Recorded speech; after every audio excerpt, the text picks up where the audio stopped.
Welcome to the last section in life insurance. You've made it this far, and those of you that are doing the life-only exam, this will be your last section that you'll watch on the videos here. Then you'll go ahead and read through the law related to your state on the life insurance part of the exam, take the practice exams and the final exams here within the course, get your 90% on those, and you're ready to go take your exam and pass that exam. Remember, again, if you have any questions right at the top part of the website here, there's a contact us form. You just fill it out. It gets emailed directly through to me. I'll do the best to get back to you as soon as I can. And this last section is really pretty short. Not a whole lot of questions related to it usually, but there is a contribution limits handout that we have on the PDF portion of the site that you want to print out just to take a look at that and familiarize with the contribution limits that there are related to these qualified plans. But we're on page 63 now in the book, and we start out with the heading of qualified plans. So back in 1974, the feds passed this law called the Employees Retirement Income Securities Act, sometimes just referred to as ERISA, the acronym of the federal law. And this law set forth guidelines for qualified plans. Now, qualified plans, a couple things about qualified plans is they're tax qualified. But in order to meet this tax qualified guidelines, they have to conform to this federal law. So this federal law really lays out the guidelines. If an employer wants to establish a qualified plan, it has to meet all the guidelines under the federal ERISA law. Now, you might have a question on the exam, who enforces this federal law? And you might want to write this in the book. The answer would be the Federal Department of Labor. The Federal Department of Labor enforces the ERISA qualified plan guidelines. So we go on a little further. These numbers 1, 2, and 3, these are the guidelines under ERISA. Now, here's the real situation in real life. I'm an employer. I want to establish a retirement plan for my employees, so I'm going to establish a qualified plan. Why would I do this? Well, there's tax advantages to it for me as an employer. If I'm going to contribute money into the account on the behalf of my employees, I can use it as a tax write-off. However, I can only do this if it's a qualified plan. So I want to make sure that it follows these guidelines because I want the tax write-off as the employer. Now, obviously, as a qualified plan, though, there's also tax advantages to the employee. One of those being the money contributed to the qualified plan is contributed pre-tax. So you have a lot more money going in right off the bat. And also, the growth in the account is tax deferred. So you have a compounding of growth effect in the retirement account in the qualified plan until the money's withdrawn. So if it's a qualified plan, whenever money's withdrawn, it's 100% taxable. The distribution's 100% taxable unless the person elects to do a rollover, which we talked about in the last section. So we'll see rollovers here again. Also, we're going to have the age requirement. If you're under 59 and a half, you're going to have a 10% penalty on the amount you withdraw, with exceptions such as death and disability that we'll talk about there. So we need to find out the guidelines. If I'm an employer and I want to establish a qualified plan, what are the guidelines I have to follow? Under that federal law, ERISA, which is enforced by the Federal Department of Labor, here are the requirements. We have number 1, vesting. Vesting means ownership by definition. So ERISA states that my employees must have a certain percentage of vesting in the retirement account at a certain point in time. There has to be what they call a vesting schedule in the retirement account. Now, when we're talking about vesting, we're talking about ownership of employer contributions. Because when I'm going to contribute from my paycheck as well, in most situations. So I might contribute from my paycheck, my company might match my contribution. Well, we're talking about vesting. I'm 100% vested in my contributions, but we're talking about ownership of the employer contributions. Excuse me. So it might take a certain number of years until I have 100% ownership of those contributions by the employer on my behalf. If I want to leave the company, I can only take that percentage that I'm vested in those contributions. Okay, so there has to be a vesting schedule. And then we have the next paragraph. Remember, contributions were placed into the plan on a pre-tax basis by the employer and earned interest on a tax-deferred basis over the years. So upon withdrawal, they will be fully taxable as ordinary income in the year withdrawn. And if withdrawn prematurely, subject to early withdrawal penalties, 10%, as well if withdrawn prior to age 59 and a half. 2, eligibility under ERISA prescribes all full-time employees, defined as those working 1,000 hours a year or more, must be covered in the plan. And who have worked 1 year and are age 21 or more And then we have 3, non-discrimination. Put a star by this, probably a question on your exam. ERISA specifies all workers must be treated alike. That is, the employer must contribute the same percentage for lower paid workers that is contributed for higher paid workers. So they cannot discriminate in favor of people that make higher wages than others within the company. Okay, so we go ahead to the next page on page 64. So that's the definition of qualified plans as set forth under the ERISA federal law passed in '74. Those are some of the guidelines to follow. And then we get to the top of page 64, non-qualified plans, which by definition is any retirement plan that does not meet all the federal guidelines set forth under ERISA. Now, if it's not a qualified plan, it's non-qualified. And if it's non-qualified, then it loses favorable tax treatment for the employer and a lot of times the employee. Now, the most well-known type of non-qualified plan is called a deferred compensation plan. And sometimes these are funded, sometimes they're not funded, but basically it's an agreement between the employer and the employee that at retirement age, the employer will have a certain amount of money set aside for the employee.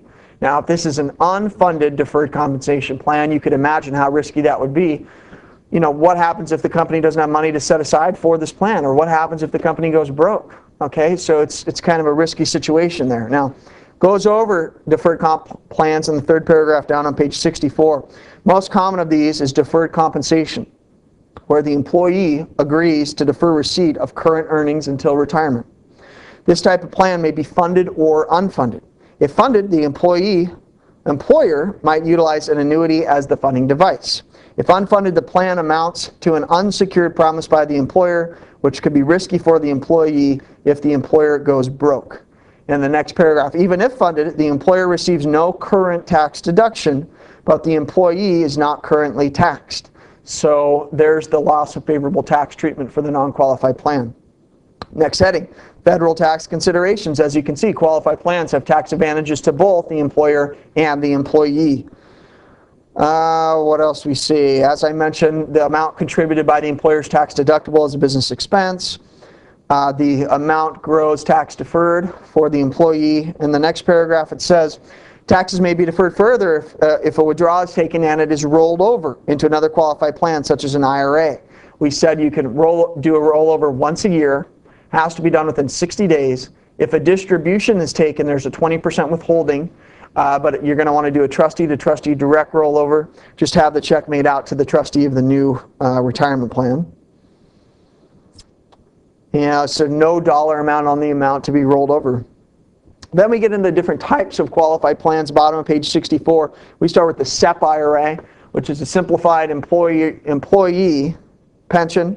And basically, it's an employer-sponsored IRA, similar to the function of a traditional IRA, but allows for employer contributions and has much higher contribution limits than just a traditional IRA, individual IRA would have.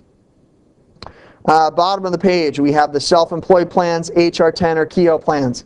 For whatever reason, they like to ask about these on the exam in this section usually. And they ask, Keogh plans are for who? Self-employed and partners. So specifically for them. And so highlight that in the second sentence. So the limits, there's contribution limits like everything else. And we get the money out, the self-employed person gets money out, they have to pay tax, possibly 10% early withdrawal penalty. Top of page 65, profit sharing and 401k plans. So they really kind of tie them both together here, and in that second paragraph they go into the 401k plan. 1, 2, 3, fourth paragraph down they talk about the profit sharing plan. Now a profit sharing plan can be established by a corporation, and it is what it is, just what it says. They will make contributions from profits of the corporation if there is a profit. So basically, this retirement plan, the profit sharing, rewards employees for a job well done, I guess you could say. They say if the employees perform well at their job, the company will perform well and meet certain profit expectations. If they do, contributions will be made by the employer and on behalf of the employee into this profit sharing plan. So contributions are made from net income. So only if a certain projected profit amount is made generally, that's when contributions are made. So they kind of list that in there, but highlight that first sentence, just the basic definition of a profit sharing plan. We go to the simple plans. Now this is a retirement plan for small employers that they define there in the first sentence having less than 100 employees. Now, there are some guidelines under the simple plans that are different than most qualified plans, usually more stringent, more strict on behalf of the employee. So we talked about vesting requirements earlier in the book. There has to be a vesting schedule, ownership of employer contributions. At a certain point in time, you have to be 100% vested in those. In a simple plan, all contributions made by the employer are 100% vested immediately. So put a star or highlight the last sentence. This third one paragraph from the bottom on 65, the last sentence. All contributions must be non-forfeitable and are vested immediately. Then we get to the 403B TSAs, which we already went over in that annuity section because it's an annuity. Tax sheltered annuity, tax qualified annuity, it's a qualified plan. So we said for nonprofits, public education institutions, can a student establish one of these? No. How about a professor at a private school? No. It's got to be public school or nonprofit organization. Contributions are made from salary reduction from gross income. Employee is not taxed on the money that they contribute. And when they start taking distributions, they will be 100% taxable, plus if taken under age 59.5, 10% penalty. So you see that last paragraph there, before tax dollars subtracted from the individual's gross income by way of salary reduction. And that will be it there with that section. And that's the end of life insurance. Now you're going to see on page 67, here are your key facts. You're going to want to read through these key facts and then take the 2 practice exams here. We've got 50 question exams, so we've got 100 questions of practice questions you've got there to take for life insurance. And then there's some final exam questions at the end and the final exams at the end of the book. You're also going to want to make sure you read the glossary, which in this blue book is going to be on page 293, but you'll just see a separate PDF there in the PDF section that has the insurance glossary in there. So you want to read the key facts. Also take them with you when you go down to take the exam and reread them twice before you go in to take the exam. Read the insurance glossary, make sure you're familiar with the terms.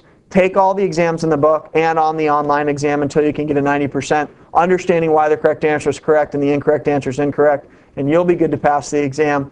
Thank you for joining me here learning about life insurance. Those of you coming back and continuing on in health, I'll see you there for health insurance basics in the next section. Those of you taking the life only exam, good luck on that exam. I hope you all pass, and let me know if you have any questions. Thank you.